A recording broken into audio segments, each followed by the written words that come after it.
characterize a culture of corruption that has gone unchecked in Miami City Hall for too long.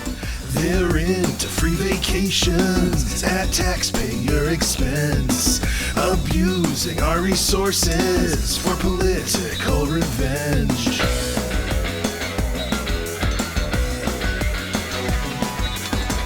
They're into racketeering, audacious pay-for-play. We are not their constituents, instead we are their prey. These people say the dumbest shit that you have ever heard. We vote for shady grifters and we get what we deserve, and it's patently absurd. Come on! Suarez, Morales, in the Miami Mafia. Carollo and Mendez in the Miami Mafia. Higgins and Hardeman and Daniela Lavincava. The corrupt evil clowns make the Miami Mafia. Come on! And over to Noriega. Come on! They're all the Miami Mafia. Miami Mafia back on their bullshit, and the Miami Herald back with a bombshell investigative series called, I love this title, Shakedown City. All about Miami, the city of Miami, which is a racketeering organization masquerading as a local government. It seems that Miami Mayor Francis Suarez is also back on his bullshit, exploiting his public position for private profit, but now apparently working as a secret unregistered foreign agent for Saudi Arabia, asking the kingdom, how can I help? And the Miami Herald has the story coming up later, though. Steven the Beast Bauer, Manny from Scarface to celebrate the 40th anniversary. But first, we start with the Miami Herald and this Vapid nipple baby with the brain of a mosquito. Pulitzer Prize winner Sarah Blaskey is a friend of the show, and she is also the lead investigative reporter on the Miami Herald's latest sensational bombshell investigative series, Shakedown City, which has been rolling out all week long, starting with the 1-2 punch of these stories that Sarah had the lead byline on. Sarah, how did you discover the Saudi connection here, and what is the mayor's relationship to the kingdom? I mean, people have had this question for a long time. Where is Francis Suarez? Where is the mayor of Miami? At one point, he was all over City Hall, and then he kind of stopped going, as I think other guests on your show have noted. And so we started looking into that, and we got these police records that showed that he had spent a considerable amount of time in the Middle East. And so we started doing a little bit of research into that and talking to sources. And it became very clear very quickly that most of that time, at least far more than half of that time, he had spent in Saudi Arabia. And so sort of fast forward, we get some emails from the city, not a ton, but a handful or so, that start showing that not only did he spend time in Riyadh and go to these conferences. You've probably heard of Davos in the desert, which is Saudi Arabia's attempt at, sort of an international trade summit. He had gone to those. He had parlayed with various Saudi royals. He had been on stage talking at various events put on by the Sovereign Wealth Fund there. And then we realized through these cities' emails that he had brought one of these events back to Miami. And so that's kind of where it starts, right? You have all these strange connections, all of these trips that seem odd for a Cuban American mayor of Miami who has always said that he's very against authoritarian regimes, going over to Saudi Arabia. But then he does something. He brings one of their conferences to Miami in March. And I think that's when it became a more serious investigation, is when we realized that had happened, because there are, of course, far more legal implications to that. And what are those legal implications? Because let's be real about this. I'm not casting aspersions on the Saudi royals, far be it from me, but these events are effectively infomercials. These are produced, basically scripted events to kind of reputation launder, kind of part of the sports washing that that Saudi Arabia has taken part in through soccer, through Live Golf, etc. So what are these events, and what was Francis Suarez's involvement in them? And was his involvement as the mayor of Miami, or was it in one of his 19 side hustles that you have revealed over the course of your reporting this year? Well, that's a lot of questions. How much time do you have? But to start with the first one, you are absolutely right. This is exactly what the Live Golf thing is. This is part of the same campaign. Saudi Arabia has recently sort of developed this master plan, Vision 2030. And the idea is to become quite literally one of the global superpowers. This is spelled out in a plan you can Google. And part of this plan, a pillar, is how they are using their sovereign wealth fund, the public investment fund, to basically break into new markets across the world. They want to build it into $1 trillion fund that has more power than any other sovereign wealth fund in the world.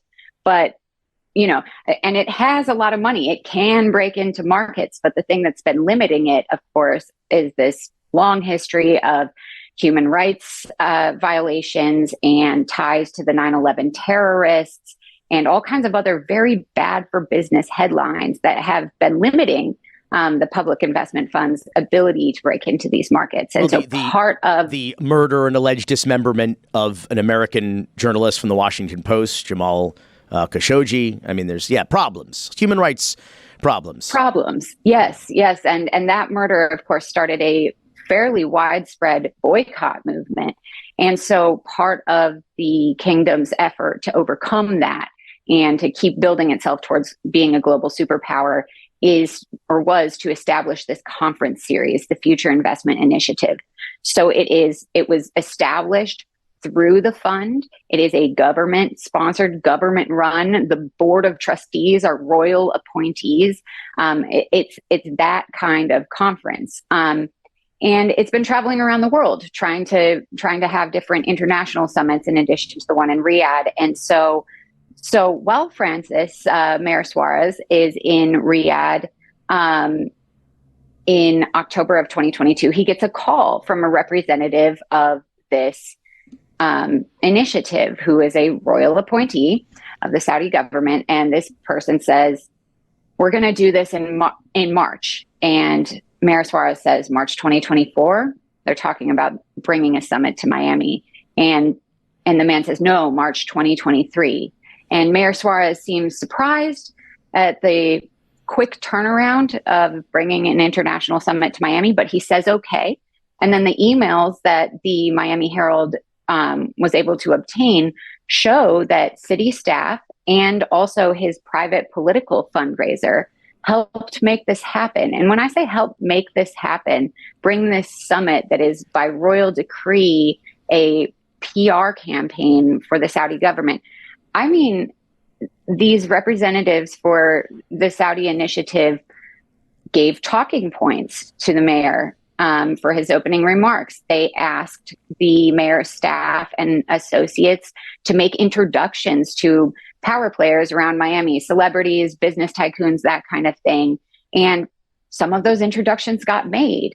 They told the mayor when to show up and who he might want to meet. They introduced him to VIP guests and asked him to be a special guest at VIP events, trying to entice others to be there. Effectively, they were trading connections like currency in this effort to effectively try to gloss over a very questionable human rights history and instead project the regime and project the kingdom as a leader in sustainability, in humanity. This summit was called Priority Humanity. That was like one of the slogans for this summit. And so it's a very intentional public relations effort, to the extent that going to your original point about what about golf? How does golf have anything to do with a summit like this? Well, it's quite literally part of the same campaign. Live Golf was bought by the Public Investment Fund, it was established by the Public Investment Fund and has now been moving to acquire the PGA Tour. There's been a huge battle over the future of golf, whether golfers going over to live golf or taking blood money from Saudi Arabia. But when you read the fine print of Saudi Arabia's plans, when you talk to experts from the region, what they'll tell you is this is an effort to get people to say good things about the kingdom and effectively drown out the bad headlines. And you do that not just with their own good headlines, but by also recruiting celebrities and influencers to say nice things about the kingdom as well. And mayors, as it turns out. And I want to be clear about this because we have not. The reporting is so detailed that there's like leads everywhere in the story. They're not buried. They're just like everywhere throughout this investigation. And to be clear, Saudi Arabia is a client of Mayor Francis Suarez's law firm. So with one hat on, he is effectively being paid by Saudi Arabia to lobby in the interests of Saudi Arabia and its reputation, a propaganda campaign. But he is also using the office of the mayor of Miami with his staff, with a fundraiser who seems to be way too involved with the mayor's office and his staff. Also, while he may be running for, this may have overlapped to some extent with his presidential run, which may raise issues of national security. I mean, this is just a minefield of not only conflicts of interest, but potential violations of federal law. I don't really think there was a question there, but I'm slowly making my way to it. What was he doing? Was he working for his law firm for the Saudis, or was he working as a mayor, as the president of the U.S. Conference of Mayors? Which hat was he wearing and when here? That's the question. And what he has said is he switches his hats frequently and sometimes wears one, sometimes wears another. But he has not provided specifics about which hat he is wearing at which time, with a few exceptions. He has said he has only worn his mayoral hat anytime he participated in these Saudi summits. So he was doing this in his official capacity as mayor, he says, but that doesn't mean he traveled to Riyadh as mayor. That doesn't mean that any of these other things outside of those moments he spent on stage were in his official capacity as mayor. He has not been clear about who paid his way to Saudi Arabia on any given day. What we do know is that he has made trips to the kingdom on behalf of his law firm, the law firm that pays him over $1 million a year, according to his federal disclosures, to basically introduce them to new clients, to help them grow their business. And so your question here, I think, and you ask it the first time, and there are so many things here, it's hard to keep it straight, but the real question is legally, what could be the problems? And there are several kind of distinct issues here. One is certainly a question about conflict of interest. There are multiple different conflict of interest laws in Florida that would govern him. So one at the state level, one at the county level, the state level being more narrow, the county level being a bit broader. And the real question is, did he use his public office in a way that benefited a private client? There's a lot of room to sort of split hairs here over, is the public investment fund his client? The firm says no. They said he has nothing to do with any cases involving the public investment fund. But he certainly attended their conferences representing himself as both the mayor of Miami and an attorney of Quinn Emanuel, the law firm. So these lines get blurry as he's switching these hats back and forth, right? So that's the question of conflict of interest. There's also a national security question here. And that question, we talked to multiple experts. Basically, there are laws in the United States that require transparency if anyone is promoting the interests of a foreign government here in the United States. And if they're doing it, basically the words are, if you are working at the direction of and on behalf of a foreign government, or predominantly on behalf of a foreign government, then you have to register as an agent of that government. It doesn't matter if you get paid. It doesn't matter if you're a politician and your agenda is goodwill amongst nations. That doesn't matter. if you are working under the direction of and on behalf of a foreign government, then you have to register as an agent.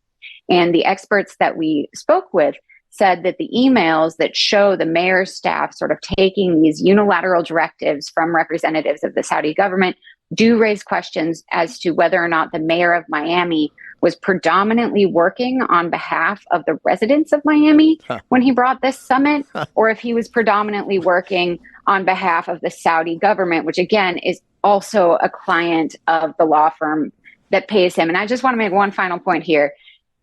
The summit that he endorsed with his mayoral office using the city of Miami seal was actually held in Miami Beach, a completely distinct municipality that he has absolutely no jurisdiction over. Right. So he was working for the people of the city of Miami, but in the city of Miami Beach on behalf of Saudi Arabia, who are paying clients of his law firm, the aristocrats. So, Sarah, I want to be clear about this event, which I referred to earlier as a piece of propaganda. You called it PR. I called it an infomercial. Again, everybody's entitled to put on their own dog and pony show if they want to pay for it, if they want to pay the mayor for it. But I want, in response to your reporting this week, journalist Mark Caputo, formerly of the Miami Herald, of Politico, of NBC News, now at themessenger.com, he tweeted that this specific event that you were reporting on, he was invited by a PR rep. This is the tweet. And it has a screen cap of a text message from March 22nd of this year. Caputo writes, a PR rep offered me a chance to interview Live Golf's Greg Norman at this event involving Miami Mayor Suarez as Saudi Arabia paid his firm. Despite a good money offer, I couldn't do it because they wouldn't let me ask re 9/11 and Jamal Khashoggi's murder. Integrity matters. I say that not to give Mark Caputo a pat on the back, although I guess he deserves one, but to show that this was in fact an infomercial. This was a bought and paid for event. They were paying journalists, whether it was celebrities, influencers, interviewers, in this case, the mayor of Miami, Francis Suarez. This appears as though exactly the kind of thing that the Foreign Agents Registration Act, also known as FARA, was created for. Is that what your experts are telling you? Yes. I mean, the point is to have transparency. If there is covert influence happening in the U.S., the United States, citizens of the United States have the right to know that. That's what FARA law is about. And for a long time, it wasn't really enforced. But we've seen a ramping up of enforcement against folks who are lobbying on behalf of foreign governments, primarily after the 2016 election. So all of these rumors that, foreign influence had affected the election, and suddenly federal authorities are starting to very much crack down on unregistered lobbying. And you've seen a massive increase in the amount of cases being brought under this law, including, of course, Senator Bob Menendez, who was accused of being a foreign agent in October. He was charged with being a foreign agent of Egypt. And in that case, of course, there's gold bars. I do just want to clarify right now, we have no indication that Mayor Suarez was paid for his work on these conferences. He says anytime he does a speaking gig as mayor that he is not paid, but he also has not addressed the rest of the work. He has not addressed the fact that, of course, his law firm is paid by this group. And we don't know. Said, I'm sorry to interrupt, but he has said that he has traveled to Saudi Arabia on behalf of his law firm. So if he is being paid through his law firm as an attorney working for Saudi Arabia, and then also wants to be able to say, but when I'm doing their propaganda and their infomercials, I'm working for the city of Miami. I mean, that doesn't pass the smell test. That dog don't hunt. I mean, you've reported that since starting his second term as mayor, Suarez has spent at least 1 out of every 5 days traveling and has been out of state, if not out of the country, for 1/3 of the city commission meetings. And these Saudi Arabia trips, this is a guy who lives his life on social media. And for a lot of these Saudi Arabia trips, where the Saudis themselves have promoted his visits on social media, the mayor has been strangely silent. So there was a level of secrecy to these trips that further muddies the waters here, right? About whether he's acting as the mayor or the attorney for the Saudis. No? It is interesting that he has said he's participating in these conferences as mayor, but has not promoted his participation on any platforms, any of his social media platforms. He says he gives these speeches to promote Miami on the global stage again, but doesn't post about them. In one case, during one of these excursions abroad, he actually went to Dubai, where he signed a memorandum of understanding with the government there. And it was kind of like a sister city agreement between Miami and Dubai. And well, the Dubai government was tweeting and posting on Instagram about this signing. Mayor Suarez had mentioned that he was out of town. There are no posts mentioning he was out of town. And instead, he had actually posted about a different proclamation he signed that day, making it the city of Miami's flan day. Yes, like the dessert flan. National Flan Day, and then put up a video showing himself eating flan, sort of spliced into some local coverage of this. So that was actually the proclamation that he promoted, over this memorandum of understanding. It's not clear why.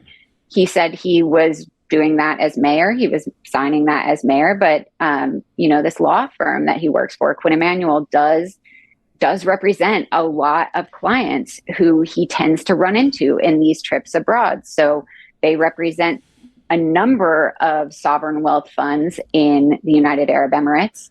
They represent government entities in Qatar. They represent several Saudi royals and the Sovereign Wealth Fund of Saudi Arabia. And they also represent other clients like FIFA, which will be bringing the World Cup to Miami in 2026. And of course, Mayor Suarez also spent some time overseas with FIFA officials. It's unclear if that was in his capacity as mayor or some other capacity. And he's also been pictured at the World Cup in Qatar with soccer star David Beckham, who we all know as a City of Miami lobbyist. We've talked about this before, I think, on the show. They went to the World Cup together. And that's an interesting question because, of course, Mayor Suarez helped push a no-bid deal that Mr. Beckham brought before the city to use city land for a stadium deal, MLS stadium deal. And just to bring this full circle and show you how many potential pitfalls there are here, MLS is also a client of Quinn Emanuel, the law firm. Sports! Unbelievable. I've been saying the whole time when I watched Francis Suarez and Jorge Mas sitting shoulder to shoulder on one side of the table across from the Miami Herald editorial board at that meeting that they did back in like 2018, 2019. I said, wait a second, he's on their side of the table. He's clearly a client representing them. And as it turns out from your reporting, that's exactly what happened. Before we go, Francis Suarez has responded to your reporting, calling it hocus pocus. I want to play the clip and give you a chance to respond. Every lawyer that I've consulted with has told me that is a completely, that's completely unnecessary because we haven't been representing any country, any foreign entity. So there's absolutely no FARA registration requirement. That's completely hocus pocus. Again, we've already had this conversation. Is your reporting, what you found from your investigation, the records, the experts, consistent with the fact that there is no reason for him or any of his city staff who worked on this event to register with FARA? I mean, what every expert that we spoke to said is it takes a full investigation to actually know if someone should have registered. But from the limited view that we have from those records, it does seem to the experts we spoke to, they said, there's a lot of smoke here. This is exactly the type of situation that the Justice Department would be interested in looking into because it involves a public official. I mean, it will really come down to determining whether he was working predominantly on behalf of the citizens of Miami or predominantly on behalf of the Saudi government. And that would take an investigation to prove. But of course, these emails do show a sort of unilateral direction from the representatives of the Saudi Public Investment Fund's nonprofit conference series to the mayor of Miami and his office. And the kind of things that raise red flags, just to underline it, according to the experts we spoke to, are asking for introductions. That is something. If you make an introduction on behalf of a foreign government to someone locally, that is one of those things that raises a red flag of doing political advocacy or PR work that would potentially raise to the level of needing to register. The other thing are talking points. Talking points can be indicative that you are not speaking independently, but you are in fact parroting a line that was given to you by a foreign entity. You are effectively transmitting their message. Now, who's to say exactly without an investigation by federal authorities if he did break this law? But those are the things that raise the flags to the experts we consulted with. Sarah Blaskey, find Shakedown City, the full investigative series at MiamiHerald.com. I think I smell another Pulitzer. Is that what that smell is, Roy? I think that's what that is. Sarah Blaskey, Merry Christmas. Thank you for being here. Thank you. Pulitzer Prize winner Jay Weaver has been writing about federal crime and federal courts in the most exciting town probably in the world to write about such things. At the Miami Herald, where he has been for nearly a quarter century. He is part of the investigative team responsible for the series Shakedown City, along with Sarah Blaskey, who we just spoke with.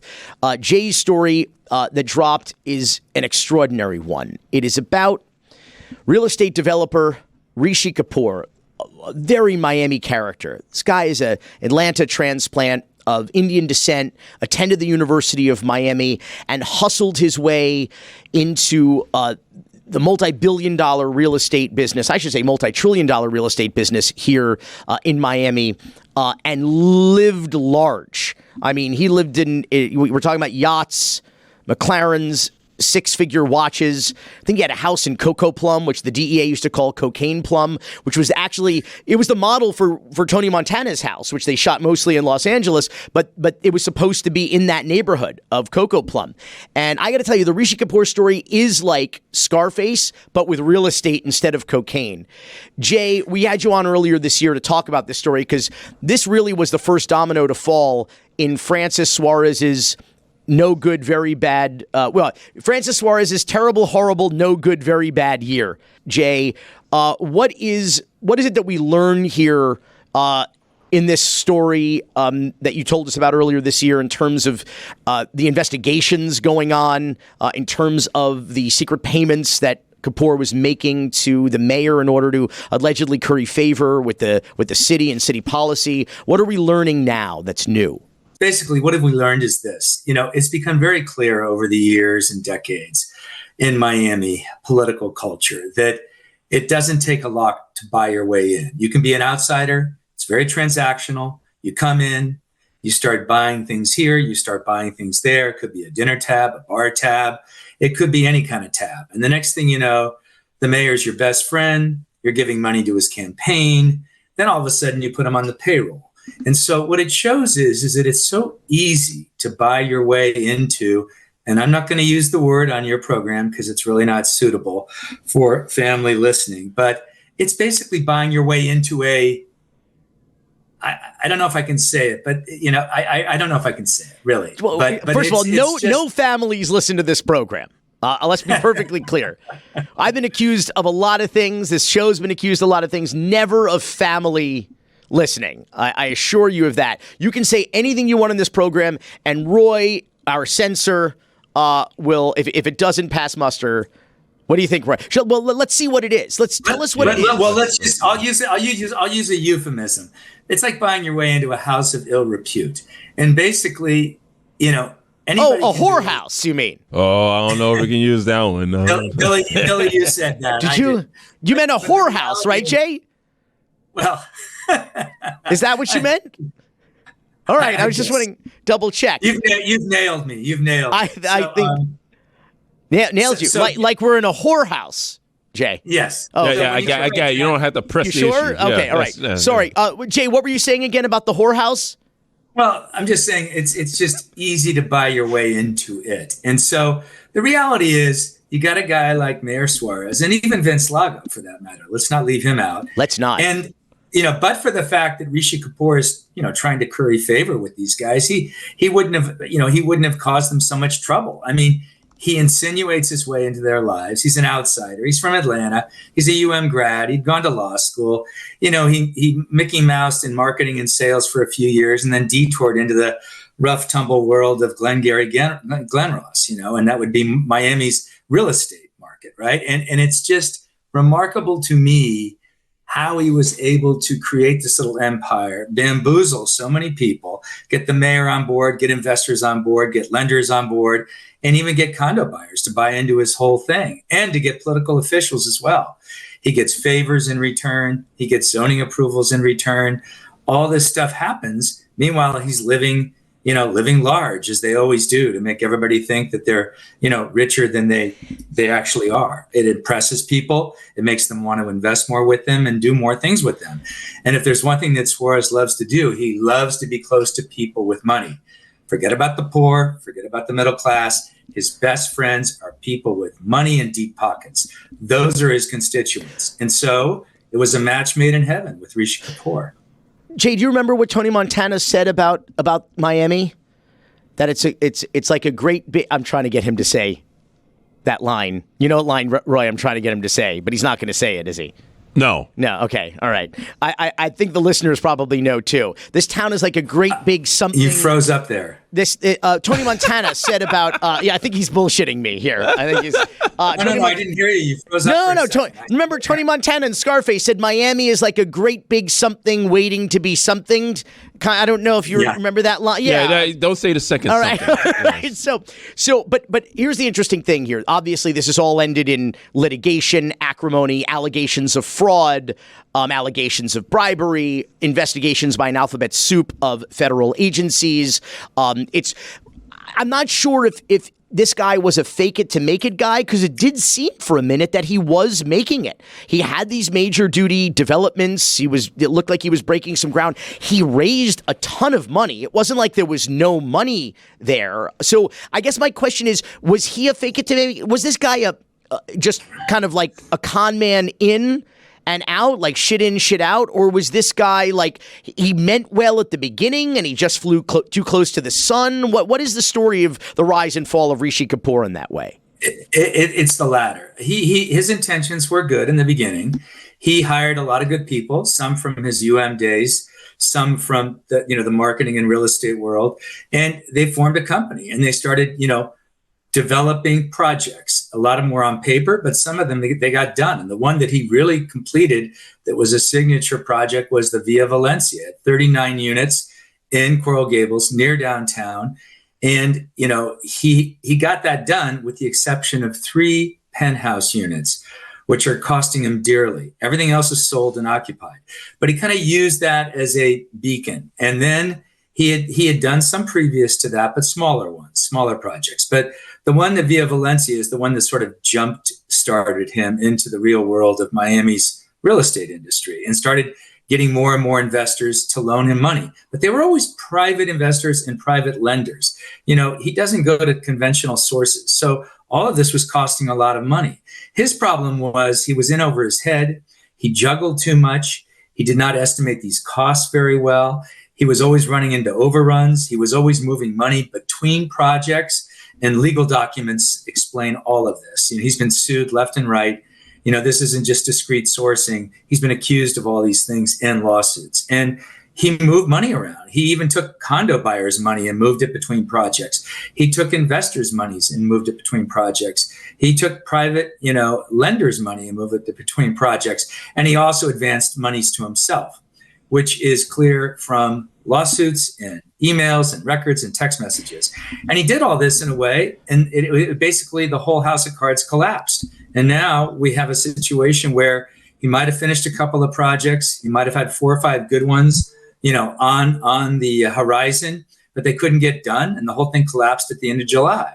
What's really striking about this guy is that he knew the proverbial shit was going to hit the fan a year ago, and he was still buying the new yacht to replace the old yacht. He was still, buying all these things to make himself look like he was just sitting pretty and he was so wealthy.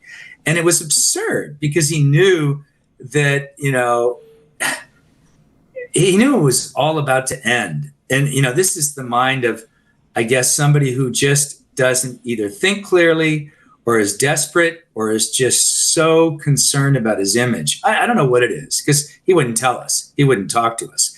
But in the end, in July, he loses his job. He's forced out as the CEO of his own company, and a liquidation manager has to take over. What does he start doing? Selling off whatever assets they have to pay off creditors. A lot of people got hurt. A lot of condo buyers got hurt. And, even the private investors and lenders got hurt. I mean, they were hoping to make a lot of money off these projects. They're legitimate projects in pretty good locations. But, he just wasn't a very good steward. He wasn't George Perez. Now, let me tell you what I am most fascinated about here. I am most fascinated about Rosa Commercial Real Estate. This is a brokerage firm out of the city of Coral Gables, which at its peak, if you will, had only about 5 licensed realtors who, hung their shingle there, or whatever the term of art is. And this is what I was getting at earlier, like at least one mayor could fall down with this house of cards, but there seems to be a direct connection by way of this real estate firm to no less than 3 mayors of 3 different municipalities in Miami-Dade County.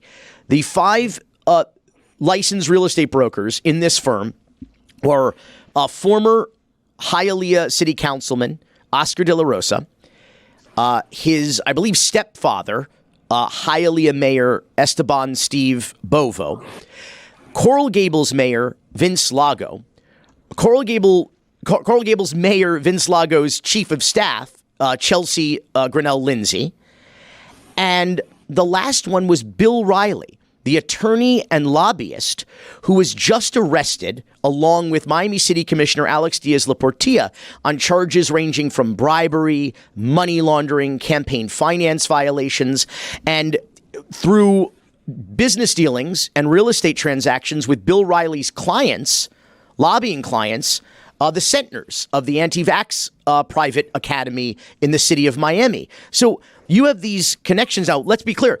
20% of the people in this brokerage have been arrested. Okay, that's one out of 5 of them. And you have these connections between Riley and Alex Diaz-Laportilla and County Commissioner Keon Hardiman, and between Rishi Kapoor and Vince Lago and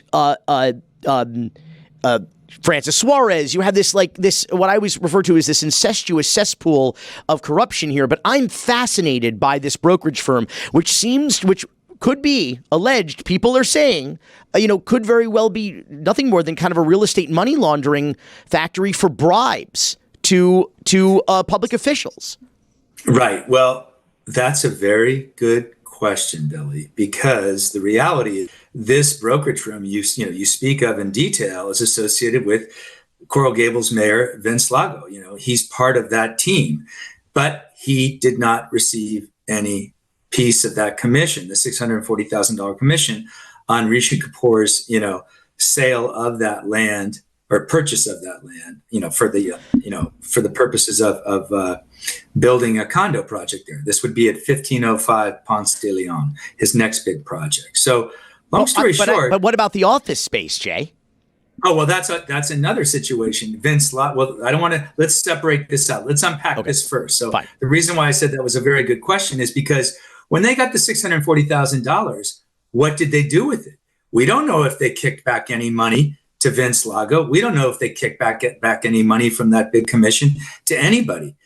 We have no idea. And I can assure you that if I were an FBI investigator or an IRS, forensic analyst, I'd be looking at those bank accounts. I'd be looking at their, the money moving between those people. And I'd be looking at what they make in salaries. And I'd be looking to see how inflated it is from this particular transaction.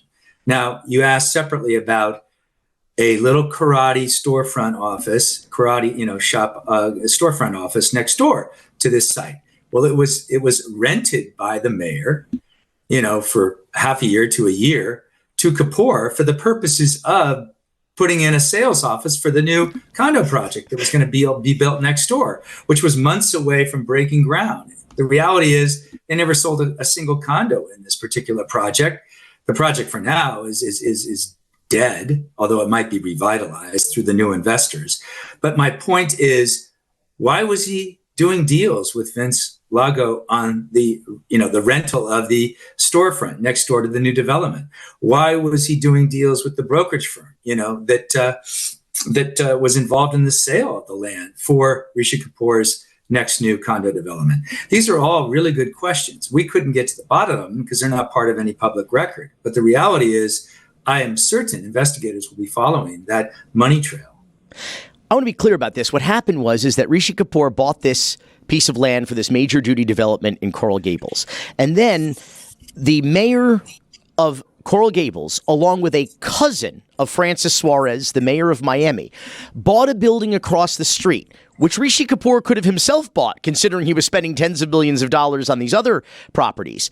Then, about a month after Vince Lago and Francis Suarez, his cousin, bought this building, Rishi then rents it from them for upwards of about $12,000 a month for over a year. And the building, as we sit here and talk today, is still empty.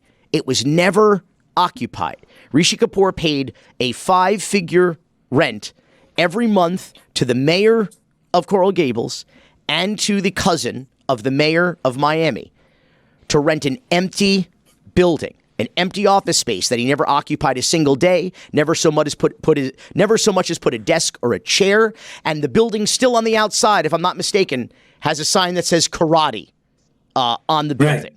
I mean, I don't even know how else you explain. Like in a movie, that would be an obvious front for some kind of a kickback, payment, bribe, and involves, once again, 2 separate mayors. I want to know so much more about this. This is so interesting to me, Jay, and congratulations on more great work. Let me leave you on one final note. I don't know what Kapoor is up to. He has refused to talk to us. He thinks he's been given a raw deal. He said so to me in an email a few weeks ago when I was doing a story about his yacht being seized by U.S. Marshals after the lender of that, for that lot went after him for it. And U.S. Marshals with a court order went and seized it for him. It was a $4.5 million loan he had out on it. But I wonder when he's going to be talking with federal and state authorities, because he's, got a lot to gain by pointing fingers and providing a little direction to these investigators about who he knew, what he did, how much money he gave them, if he gave them money, how much, and what was the purpose of it, because he knows better than anybody else. The question is if he will flip and when that will happen. Exciting times in which we live and exciting journalism. You could find Jay Weaver, Sarah Blaskey, Tess Risky, Joey Fletches, all their work in the Shakedown City investigative series online now at MiamiHerald.com. Jay Weaver, Merry Christmas, Happy New Year. Thanks for being here. Yeah, same to you guys. Thanks a lot. You want to see something funny? Hey, take a look over there. You see that man there? Watch that guy. I got to stand him. I got to watch my friend here. He's going to stick his tongue out to that girl. Oh, look at that. Hey, yo. You're sick. You see what happened to him? Hey.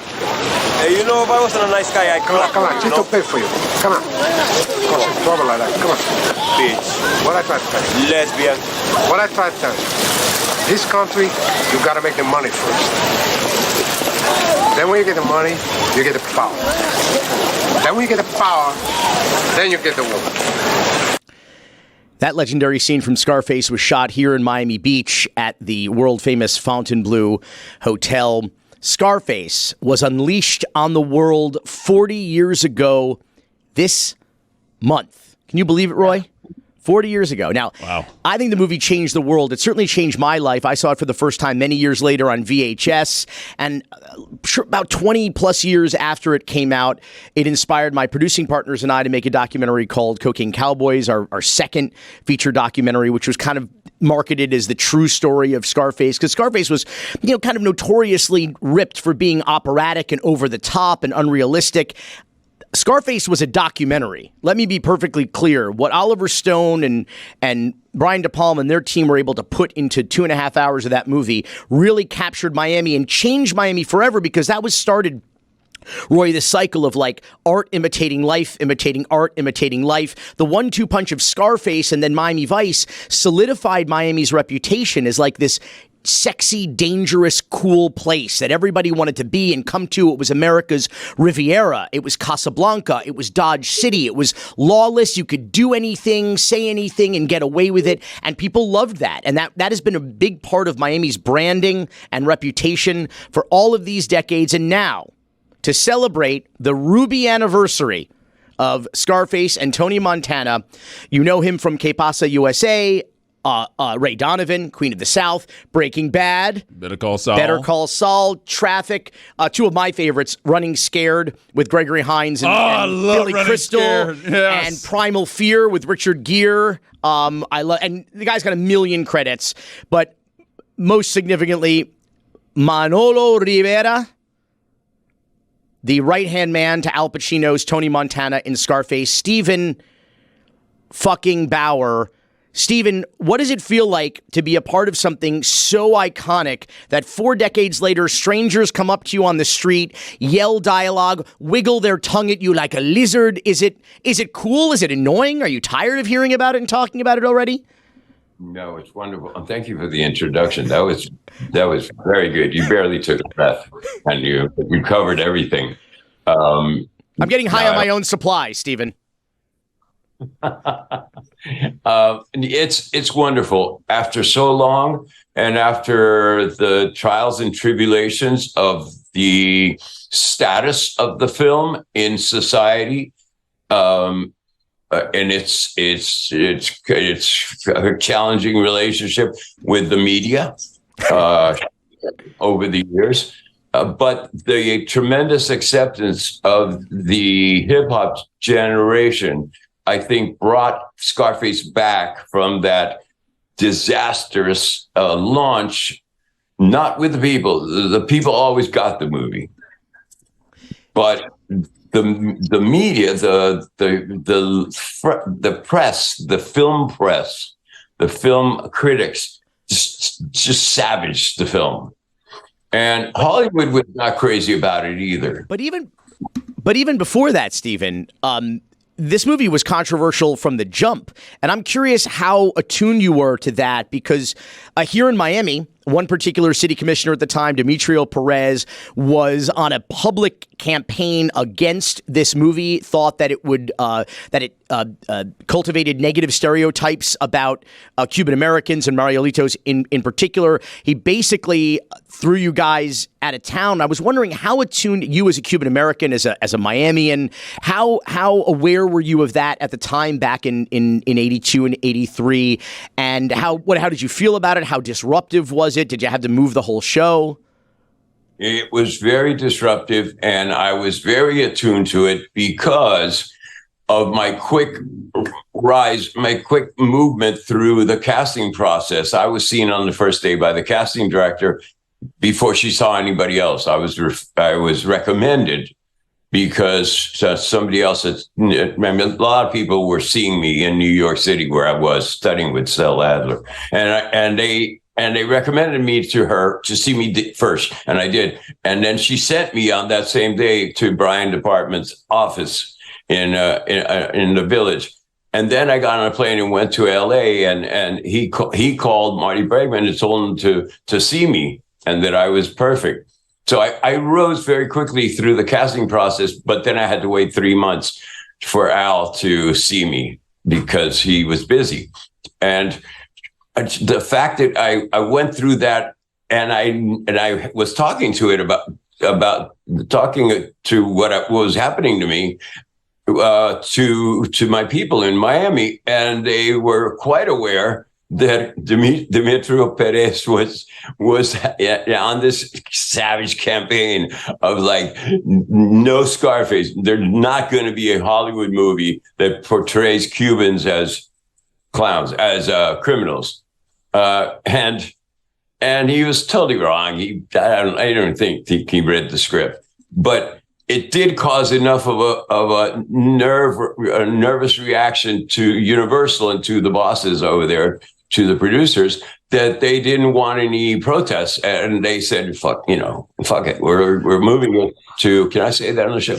We're moving the film to Los Angeles till further notice. So they built the sets famously at Universal So proportionally, I think maybe not a lot of people realize this because it's such a Miami movie.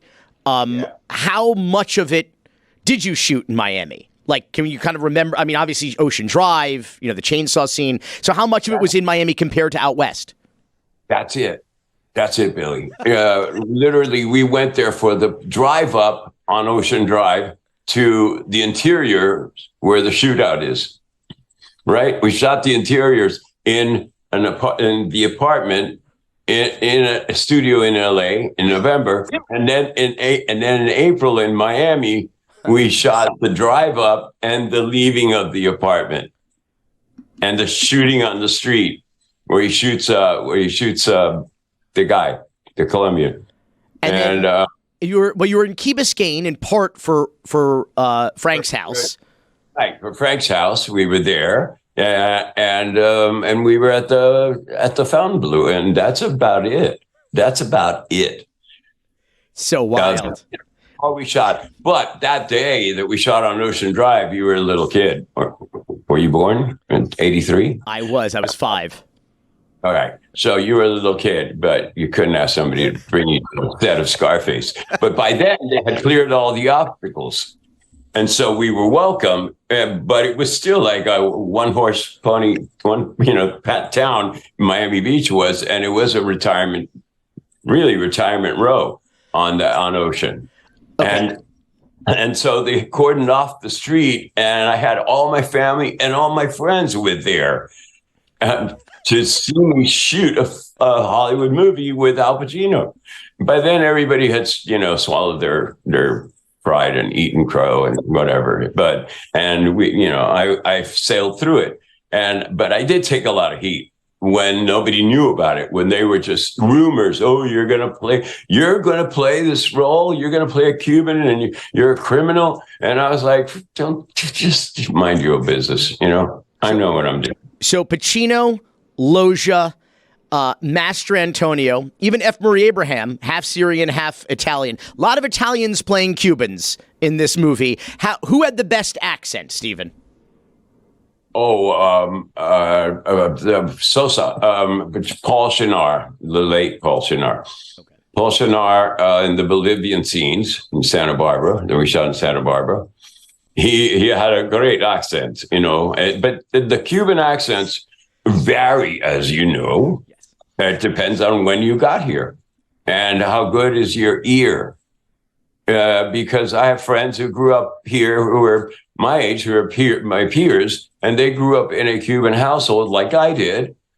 But maybe I watched more TV than they did. I was determined to learn English right away at 4 years old.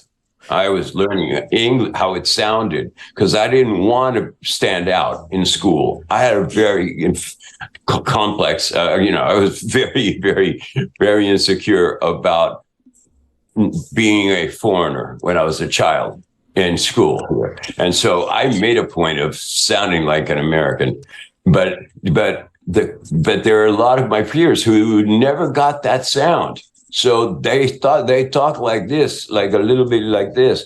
So that's a Cuban accent. But the Bolivian, Paul Shinar, you find Cubans who speak like this, they have a very pronounced accent like this. And then Al, what I tried to give him was the sound and the accent that my dad has, except in the movie, they sort of justify that his accent is not fully Cuban sound, but because he says, my dad, he was a Yankee.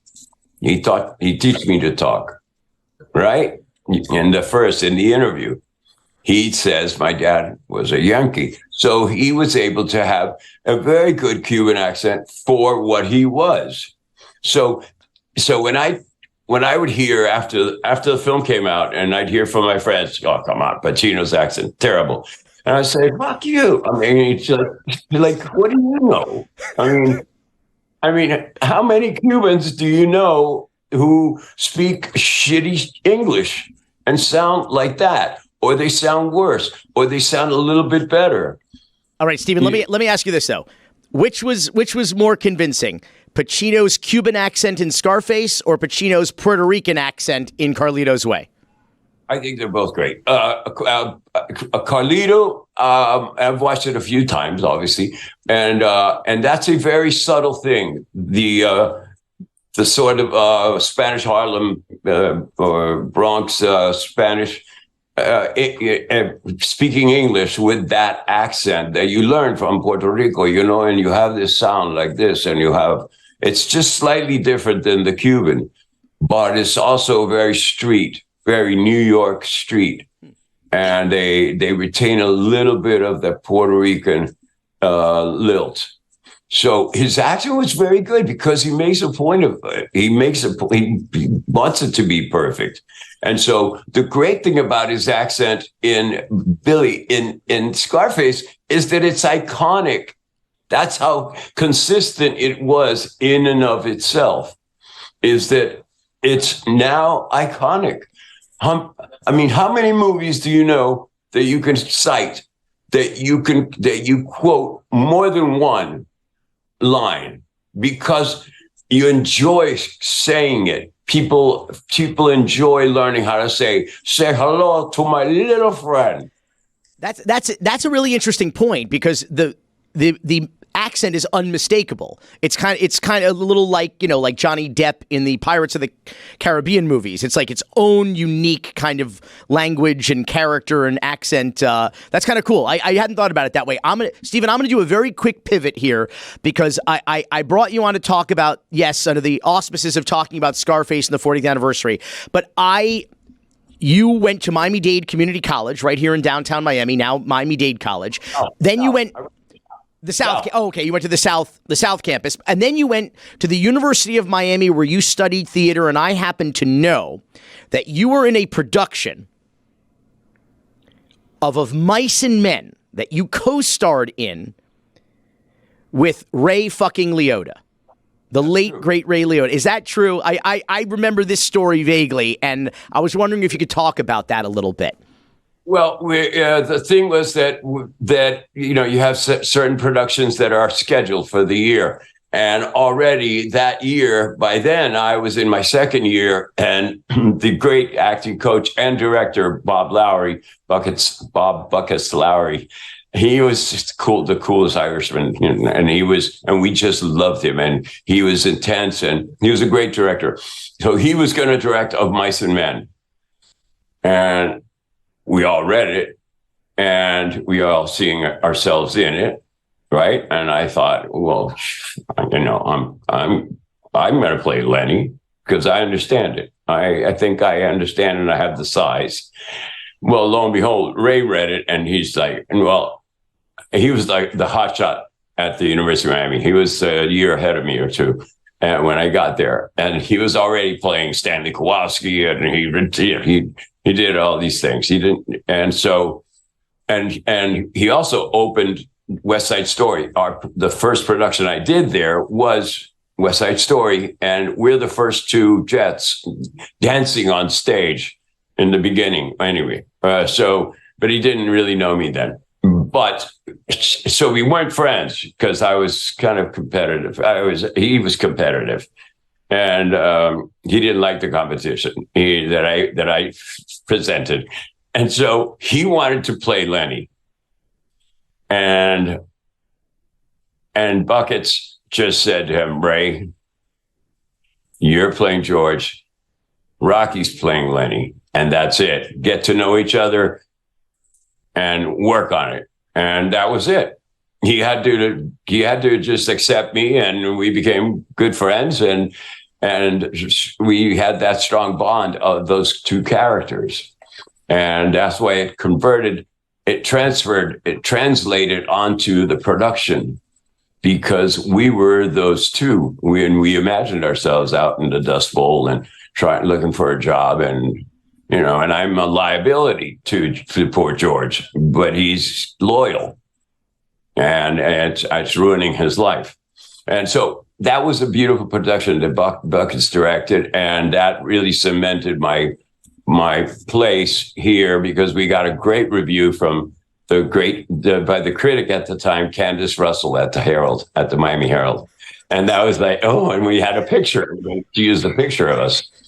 And And I swear, I'm getting all these stupid notifications right now. God, and I'm not good at that. I'm not good at taking care of multitasking here with the phone. Steven, before we go, I know you got to come back because we have to talk. Roy wants to talk Breaking Bad and Better Call Saul with you. I want to talk about Menachem Golem for like an hour with you, and how you brought that accent to Ray Donovan. I want to talk about all this shit with you next year. But before we go, can I see your shirt? Yes, you can see the shirt. Yeah, describe the shirt for him. Slowly I rise. So you see parts, you see the whole thing. How cool do you have to be to walk around wearing a shirt of yourself? I mean, I'm not cool enough to do that. You could do that, but I can't self-promote like that. I only wear it in the house. Is this part of the new swag? Yes, this is called Shoe Palace, and it's out and stored. Mostly it's the online store, shoepalace.com, and just look for the Scarface line. I mean, there's beautiful stuff, jackets, leather jackets, and shirts like this, and colors, beautiful colors. I'm telling you, this is the second time I've done it, second year that I've done it, and the quality just went up from last year. And last year they sold out. And also, Steven, for people doing last-minute Christmas shopping, the book. The book is called Say Hello to My Little Friend it's called Say Hello to My Little Friend, A Century of Scarface, which begins at the beginning with that, right? And it's a great writer, Nat Segeloff. He's written many books on movies, and he loved my input so much that he asked the publishers if I could do the foreword. So he helped me a little bit to structure it, and I wrote the foreword to the book, and there I am in a published literary work, finally. I love it. I can't wait to read it. I can't wait to see you. I will also tell this story next year when we get together on the show about how you and I work together. It's a great story. I love you, my friend. Be safe. Be healthy. Merry Christmas. Yes. One more thing. I have a great role and a comedic role in a movie called Beautiful Wedding that opens January 24 in theaters all over. Finally, I'm in a theatrical release, and finally they let me do comedy. So I play a role that you've never seen me in, and in a movie, and it stars Dylan Sprouse, who's this kid who's great. It's a trilogy: Beautiful Disaster, Beautiful Wedding, Beautiful Baby, and this is the second one. And I have a prominent role. It comes out January 24th, all over the country. Check it out. Check out the trailer at Access Hollywood. It's all over. You'll see the trailer. Look for Beautiful Wedding. Billy, you'll get a kick out of it. You'll see me in the trailer.